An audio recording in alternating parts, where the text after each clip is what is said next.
हाल ही में बने क्वाड से पूरे विश्व की राजनीति में इतना बड़ा फेरबदल आ जाएगा, इसके बारे में किसी ने सोचा तक नहीं था। इस बात का सबसे बड़ा असर मिडिल ईस्ट के ऊपर पड़ा है और साथ ही के अंदर अमेरिका के ऊपर भी पड़ा है। बहुत ही कम तेल खरीदा जाएगा मिडिल ईस्ट से, जिसकी वजह से कई सारी बातें हो सकती हैं। आजादी से लेकर अभी तक हमारी कई सारी पॉलिसीज मिडिल ईस्ट से प्रभावित होती रही हैं। हम उन्हें नाराज नहीं करना चाहते थे, मगर हाल ही के अंदर देखा गया 36% का ड्रॉप आया है सऊदी अरेबिया से तेल खरीदने का। और साथ ही के अंदर देखा गया कि अमेरिका से इंपोर्ट बहुत बढ़ गए हैं इंडिया के। भारत की इकोनॉमी किस प्रकार से चलती है, मिडिल ईस्ट से हम इंपोर्ट करते रहते हैं, हमारा बहुत सारा डॉलर मिडिल ईस्ट में जाता रहता है और अमेरिका को हम बहुत सारी चीजें एक्सपोर्ट करते हैं, यानी कि वहां पर हम एक्सपोर्ट नेगेटिव हैं अमेरिका के हिसाब से। क्वाड के बनने के बाद में अमेरिका ने सऊदी अरेबिया की जगह ले ली है इंडिया की तरफ से। देखिए, पूरा का पूरा खेल समुद्र के ऊपर अधिकार को लेकर है और इस समुद्र की लड़ाई के अंदर भारत के क्वाड ज्वाइन करने के बाद में पूरी परिस्थितियां बदल गई हैं। क्वाड के बनने के पीछे सबसे बड़ा जो कारण बताया जा रहा है वो चाइना की हॉस्टिलिटी है और ये परिस्थितियां बन गई है, जिसको आप समझिए। क्वाड के अंदर ये चारों कंट्रीज हैं और इन चारों कंट्रीज ने जिस प्रकार से चाइना को कंटेन करने का जो प्लान बनाया है, उस प्लान के अंदर ये पूरा का पूरा समुद्र महत्वपूर्ण है। देखिए, हर जगह से चाइना को रोका जा सकता है इस क्वाड के चलते। चाइना को रोकना मगर जरूरी क्यों है? क्यों चाइना अकेला ही पूरे विश्व के ऊपर कब्जा करना चाहता है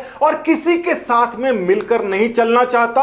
दोहरी नीतियां क्यों अपनाता है? ये जो मैप आपको दिख रहा है, ये सी रूट्स का मैप है और ये अलग अलग कलर की जो चीजें दिख रही हैं, ये सारे के सारे रास्ते हैं अलग अलग प्रकार के कंटेनर के। ये लाल वाला जो रास्ता दिख रहा है, ये सारे के सारे ऑयल कंटेनर्स के रास्ते हैं और आप देख सकते हैं कि सबसे ज्यादा ये जो रास्ता है, ये कहां से लेकर कहां तक जाता है। सऊदी है चाहे ईरान है, ये सारा का सारा जो रास्ता है, ये इंडिया के आसपास से होकर ही निकलता है, अलग अलग कंट्रीज की तरफ ये जाता है। इस वजह से आप देख सकते हैं कि इंडिया कितने ज्यादा महत्वपूर्ण लोकेशन के ऊपर इस समय मौजूद है। चीन के पास जाने वाला सारा का सारा तेल हमारे अंडमान निकोबार के आसपास में स्ट्रेट ऑफ मलक्का से होता हुआ ही चीन को जाता है। अब देखिए, यहां पर बात आ जाती है ऑयल के प्राइसेस की।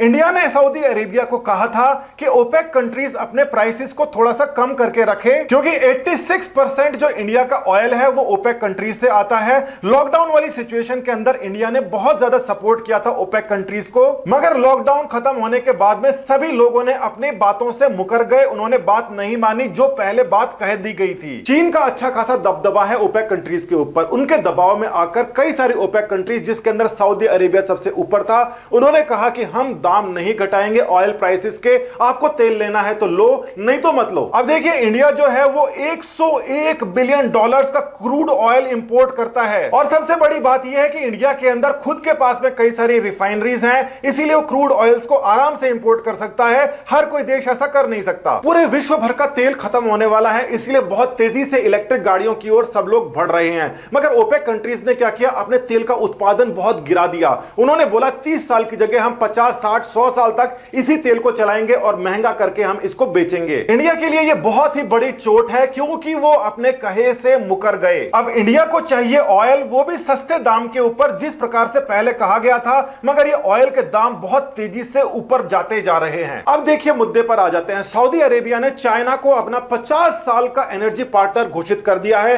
और उसके बदले वो बहुत सारे वेपन्स ले रहा है, सुरक्षा ले रहा है और बहुत सारी अलग अलग चीजें।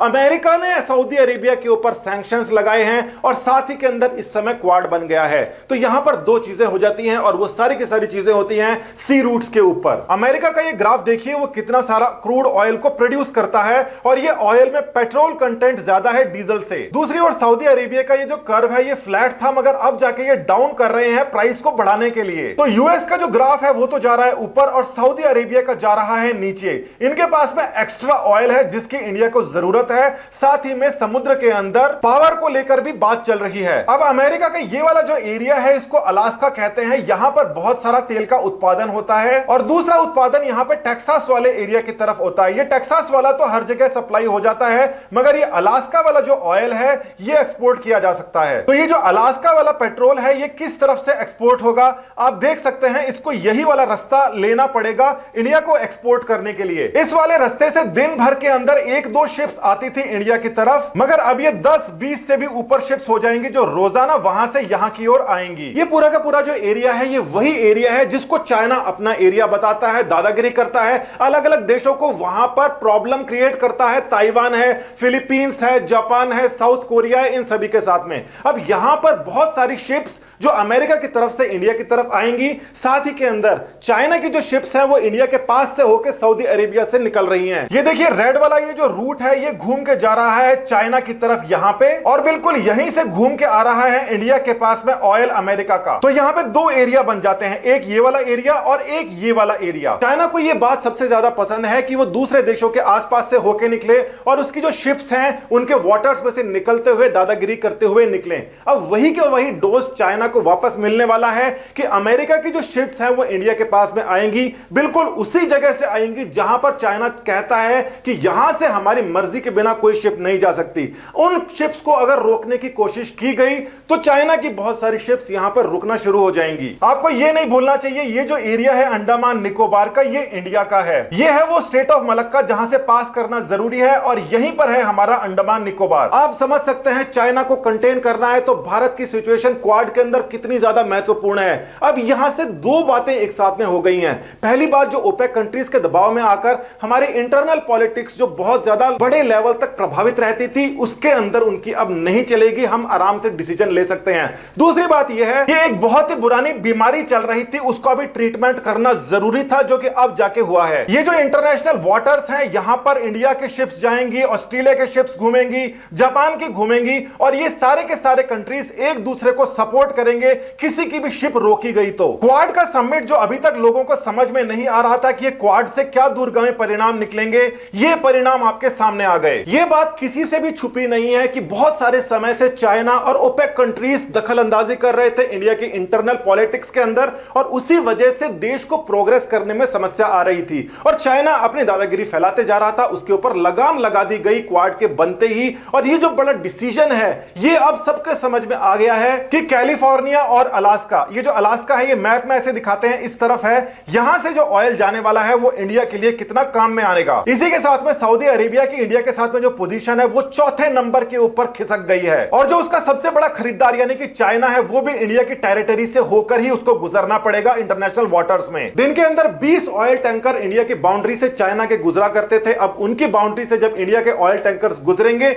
उसके बाद में सिचुएशन आमने सामने की हो जाएगी। इसीलिए कागजों के अंदर क्वाड की इतनी बड़ी बात नहीं हो मगर धरातल के ऊपर देखा जाए तो वो बहुत ही ज्यादा मजबूत गठबंधन है जो चाइना और ओपेक कंट्रीज के अंदर भारत को बराबरी का दर्जा दिलवाएगा और लंबे समय तक इंडिया और अमेरिका की एनर्जी पार्टनरशिप चलेगी। पहले समस्या यह थी कि हम एक्सपोर्ट तो कर रहे हैं अमेरिका को मगर इंपोर्ट कर रहे हैं हम सऊदी अरेबिया से, तो जो टैंकर्स वहां पर जा रहे हैं करेंसी का जो डेफिसिट आ रहा है, एक्सपोर्ट डेफिसिट है वो कम होगा। अमेरिका का सबसे बड़ा ट्रेडिंग पार्टनर जब इंडिया बनेगा तो इंडिया के लिए अमेरिका के पास में खास जगह होगी। क्वाड 14 साल पहले बन सकता था मगर उस समय यूपीए की सरकार थी और लेफ्ट पार्टीज के साथ में मिलकर सरकार बनी हुई थी और वो ये चाहते नहीं थे कि अमेरिका के साथ में इस प्रकार का एक गठबंधन हो। मगर देर आए दुरुस्त आए, कम से कम हमारी इंटरनल पॉलिटिक्स को बाहरी लोग अब इतना ज्यादा प्रभावित नहीं कर पाएंगे। इस गवर्नमेंट की सबसे बड़ी उपलब्धि है जो देश के काम आने वाली है। नमस्कार, धन्यवाद।